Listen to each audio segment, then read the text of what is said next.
Let's make a potholder on the Potholder loom. This is a 19 peg design on an 18 peg loom, and we're going to make the Diamond Buffalo Potholder. It shows a design of alternating colored diamonds on a checkered background. This easy loom weaving pattern is reversible. It makes a great gift. The design uses 19 pegs, and I'm going to show you how to add and adapt it to your loom to add that extra peg on both the warp and the weave today. You can find a detailed chart of this design at Piglet's Potholder Patterns, Diamond Buffalo, shared with permission under Creative Commons. Let's begin our tutorial. Welcome to GoodKnit Kisses. We're all about helping you stitch your love and love your stitches. This pattern has written instructions and links to both right and left-handed video tutorials for your convenience, as well as a link to the chart that we refer to in this pattern. So visit our link down in the video description below for a link to our blog. If you'd like to purchase an ad-free version, you can get that on our website or on our Ravelry and Etsy stores. We will not be publishing the Creative Commons chart. There will be a link to that PDF, and we do have those fully written instructions in our blog. So let's grab our supplies and we'll begin. You're going to need 38 loops.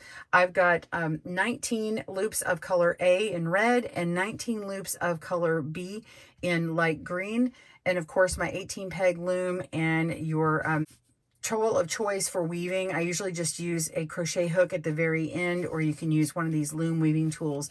Grab your supplies and let's begin.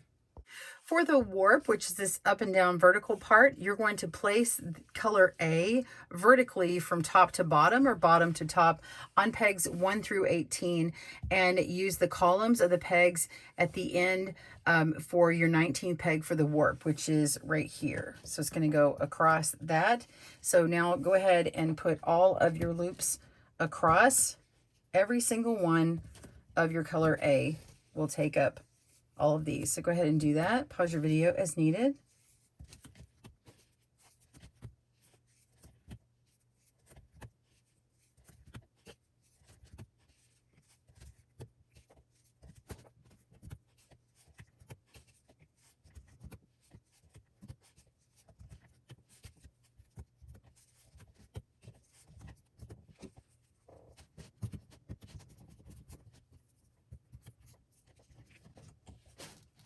Okay, so I've put these on the end here like that, and that is how I solve for my 19th column. And then we'll do something a little different when it comes to the end here. And in the very end of our video, I'm going to show you how to use this technique of laying it on these last pegs as your last column when you're binding off. So it's actually going to be solved in the bind off. Now there's another way that you can work the 19th peg by screwing in an additional pair of pegs in the middle here or somewhere on the end. I don't actually like that. I don't want to mess with my loom that way, but other people have. I've got another video showing the same technique, so I'll link that down below if you want to see another potholder made with 19 pegs using this technique. All right, let's begin on our weave. For our weave, we're using all of our color B loops for these rows. Row 1, we're going to weave over 1, under 1, over 1. So let's do that now. Make sure to go under both loops. So we're going over the first, under the second, place that, and over this third. And then we're going to go under 3, and then over 1, under 1, over 1, under 1, and then over 3. So mark those 3. 1, 2, 3. And then under 1, over 1. Mark that. And then under 3.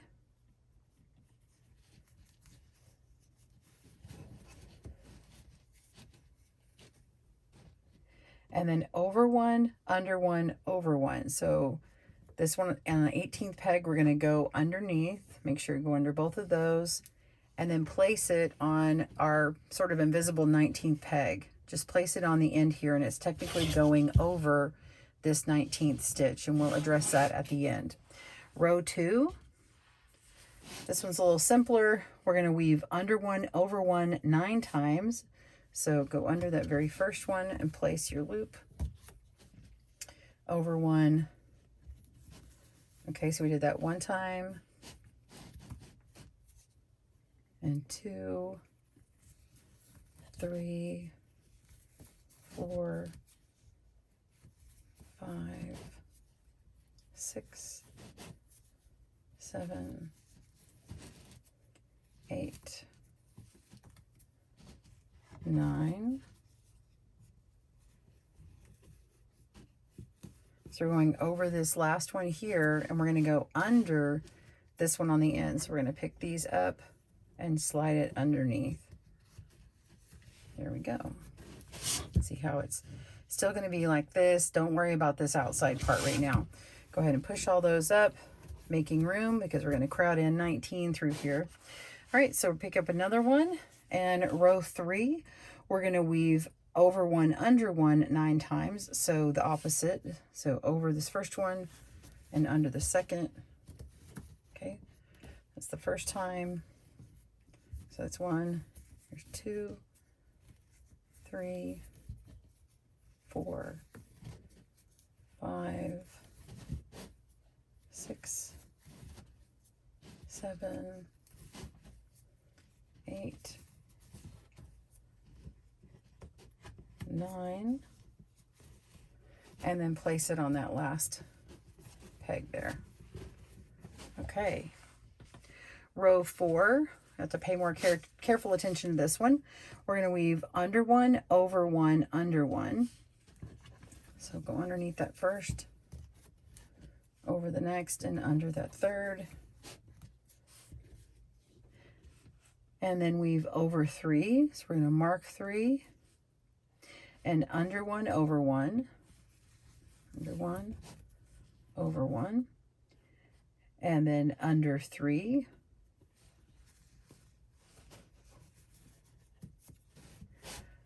over 1, under 1,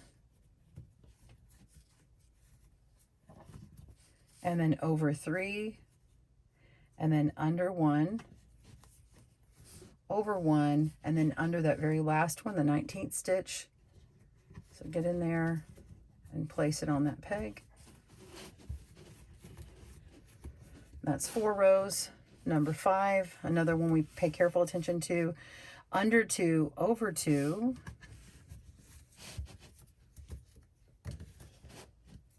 Over 2. And then under 1.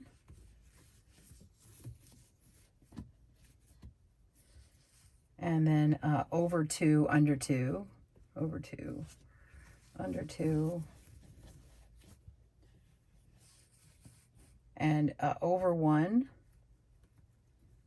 and then under 2, over 2, under 1, over 2, and then under these last 2.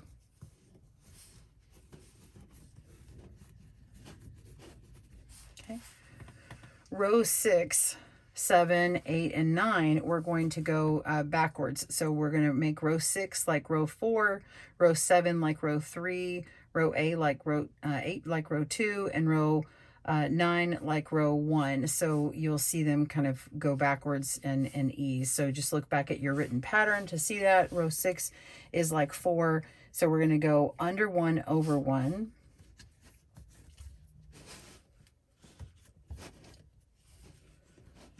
And then under 1, over 3, under 1, over 1, under 3, over 1, under 1, over 3,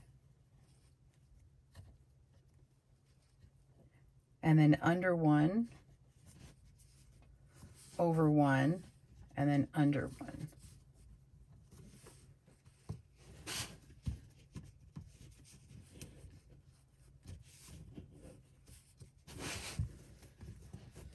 Row 7 is like row 3, which is easier. We're going to do over 1, under 1 9 times. So it's over 1, under once. There's 2, 3, 4, 5, 6, 7, 8, 9, and then over that last one. Again, well, I didn't say it again in here, but you've got the controls on your YouTube. Make sure you can push pause as you need or slow it down. Use those playback controls to make it faster or slower. All right, now we want to go on to the next row, row 2. Well, row 8 is like 2, so we're going to weave under 1 over 1 9 times. So it's 1, 2, 3, 4, 5, 6, 7, 8, 9, and then 10. That last one is going under. So it's just opposite of the last row, and you can really see that pattern emerging here. And then now for row 9, we're going to repeat row 1, which we'll have to carefully go over. So it's over 1, under 1.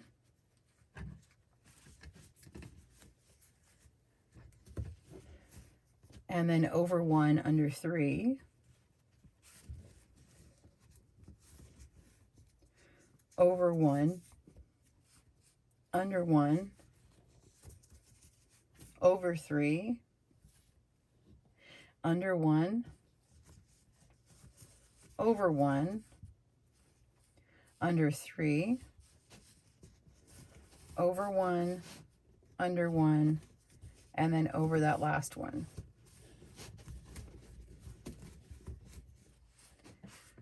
All right, so now row 10, this is where it's different and it shifts. The only time that this one happens, we're going to weave over 2, under 2.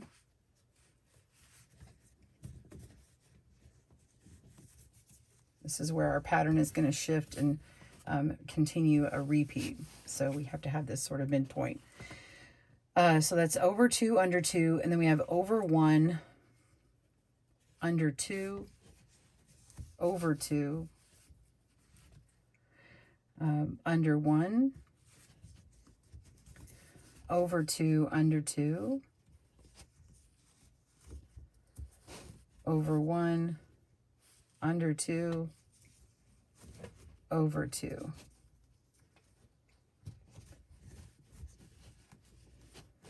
All right, there we go. So now we are just going to repeat for rows 11 through 19, we're repeating rows 1 through 9. So that's it. So you see that pattern emerging. Go ahead and do that. And rewind your video to do row 1 and then go till 19. I'll do the last 2 rows on here and do the bind off part. All right, pause your video and I will see you in a moment. Let me go ahead and start this row 1 because it's a little more difficult. So let me just repeat row 1 for you just for a second. Weave over 1, under 1, just because it's not as easy as rows 2 and 3. So over 1, under 1, over 1, and then under 3, over 1, under 1, and then over 3, under 1, over 1,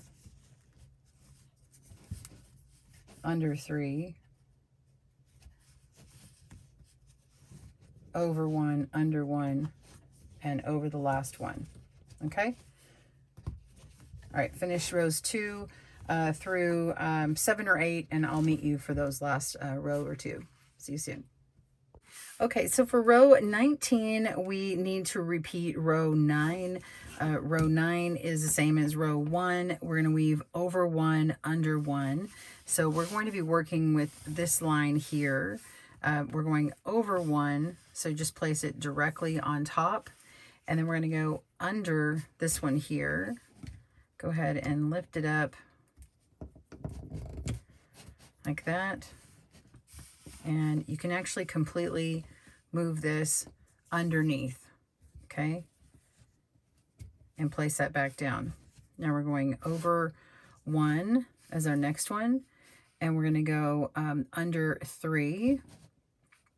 So pick up these 3 here. Oops.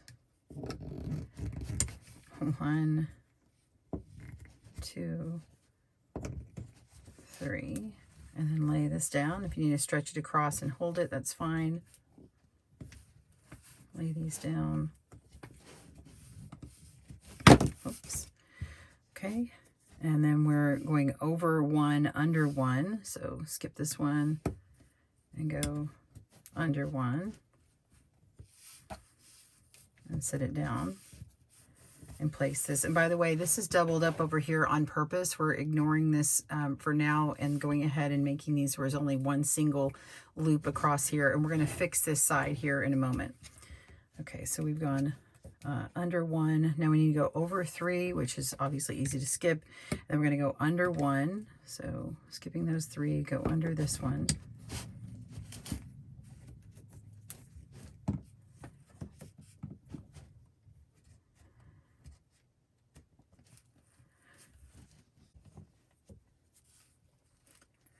And then over 1, and then under 3.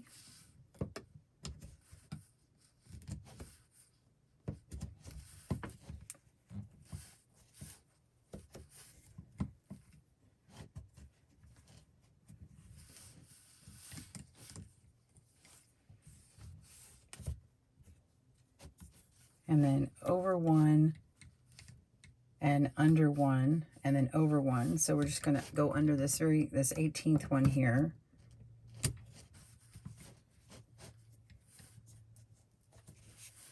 And lay this on top of this very last one. I have 3 pegs or 3 loops on that last peg there. So we've solved this line here, leaving 2 on this loop here. And let's go to the other side. We're going to leave this for now. And this one, this column here where we had the 19th warp, we want to solve these and have some of them go behind them. So this top one up here was this part here was supposed to go over this last one. So we're going to leave that alone and leave double on these end pegs. Our second one is supposed to be going under this one, so we're going to pick it up and let this warp go underneath this peg like that, and then lay it back down. And then this next one, we're just going to push it to where it goes behind, because it's going to go on top. All right, then the next one, the 4th one down, we're going to go, it's supposed to go underneath. So we're going to pick that up and go under, but it actually happens on number 4, 5, and 6. So we're going to pick up all 3 of these and let this fall under.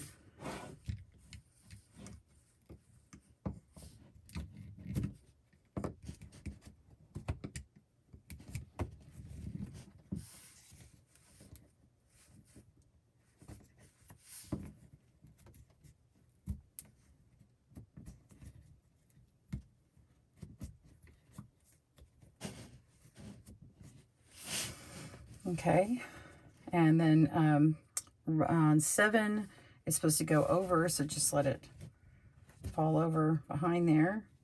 And then we're going to go under number 8. Go ahead and pick that up. See if I can get in there.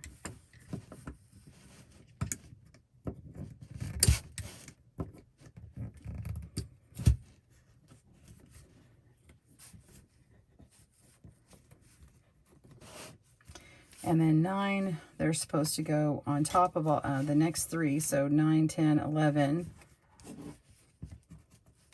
So it goes on top of those.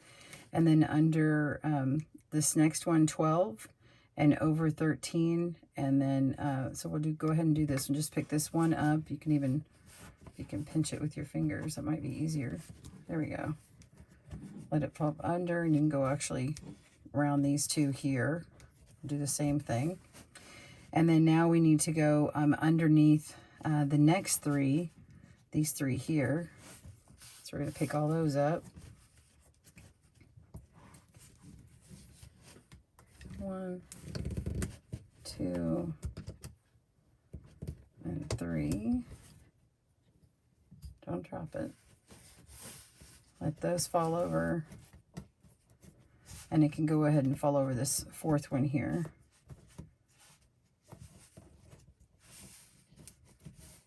There we go.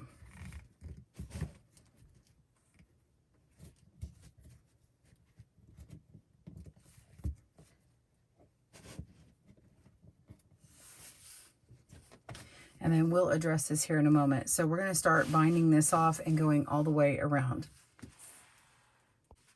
So we're going to start our crochet bind off, and usually what happens is I work this main line first across this way in this direction, and I actually start after my 18th peg. I actually go 1 over on this side, and then I grab this part and go around. That's just kind of what I do if you see my videos before. So you know that we have a couple of extra loops over here, so we need to mess with those first, and we'll begin. So this is my 18th peg, and technically I have a 19th warp, which is this particular red that's back here. Okay, so it's actually going to be worked second. So in this case, so imagine that there's actually a loop right here, or a peg right here. So I'm going to pick up my first peg on the end, or my first loop on the end of this peg. Pick it up like normal and turn this around so we can do it. And then instead of going over here, I need to pick up actually my 19th warp, right? That's this red one, and pull through. All right, now we can continue as usual. Go to the 18th one and loop that through and continue in order. So I've solved for this kind of goofy corner that you saw before. The hardest corner is going to be this one in the end, and I'll show you how to do that. And go ahead and crochet through all of these until 1 stitch before this corner down here, and I'll show you how to work those. All right, pause the video and I'll see you in a minute. All right, I'm down at the end here, and we're going to work on this. Because of the way this 2-color project is with the warp and weave different, it's really easy to visualize. I've picked up my 18th peg here now. I'm just going to loop that on through, and now I need to pick up my 19th weaving loop that's going this direction. So that's actually this green one right here on top. So we're just going to pick that up and loop it through.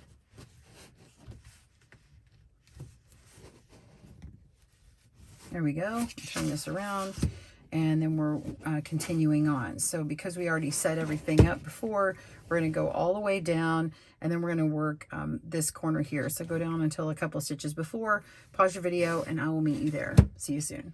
We're down at the end. I put this back on my loom so I can move this around and show you. Okay, so we're working with the warp colors, which are red in this case. So this is the last one I have my hook on. The next one we want to do is this one on the 18th peg, and then you see this red one down here. This is our last one that we need to work before we start working these weaving loops, these green ones. So I'm not going to simply pick this up and put it underneath the red. I need to do it in the right order. And so if you look at our chart or look at what it's supposed to be, this green is supposed to go over this red. So when you pick them up, you can actually just pick up this top one here and move it maybe over to the 17th. So it's easier to go ahead and sort of crochet these off. So let's go ahead and pick this up and I'll show you. So we're going to pick up this peg, this loop here, go to the 18th one, loop it through. Now we're going to pick up our 19th one, which is this red or whatever color you got. And then loop that through. Okay. And then I'm going to move this back. Okay, so this is our 19th of the weaving loops, and so that's the next one, not the one below. So we just simply pick up that green one and loop that through. So you got them in the right order of operations. Okay, then we go to our 18th and pull that on through. I'm gonna turn this around, might be easier. And so really you're just on the straightaway. You're finished with all the complicated parts. And now we just go all the way down to the very end. I'll show you how to finish that one off. All right, pause your video and I will see you there. Okay, I have my 2 last loops. I'm gonna go ahead and pull that through. And if you remember, I like to grab that last loop earlier. So that's actually this last green loop here. I started with one of my weaving loops first. So I'm going to loop that through so it connects that corner. And then I'm going to go ahead and hand block, just pull this away. I'm going to just kind of pull and hand block this before I get it off of the hook here.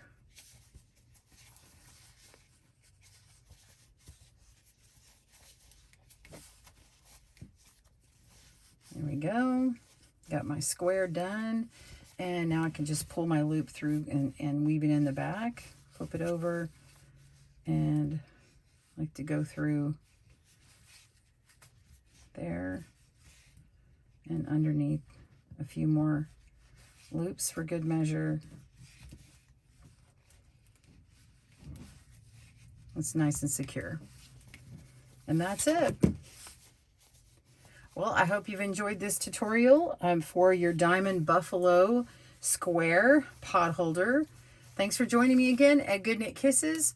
And I'd love to know what colors you put together. I did mine, of course, a very Christmassy design, but you do how yours is. Let's go flip it over. Let's see what that looks like with the red primary on there. I think that looks really good. All right, have a great day. Happy knitting, crochet, and weaving. Bye, everyone. Thanks for joining us today, where we help you stitch your love and love your stitches. See you again soon.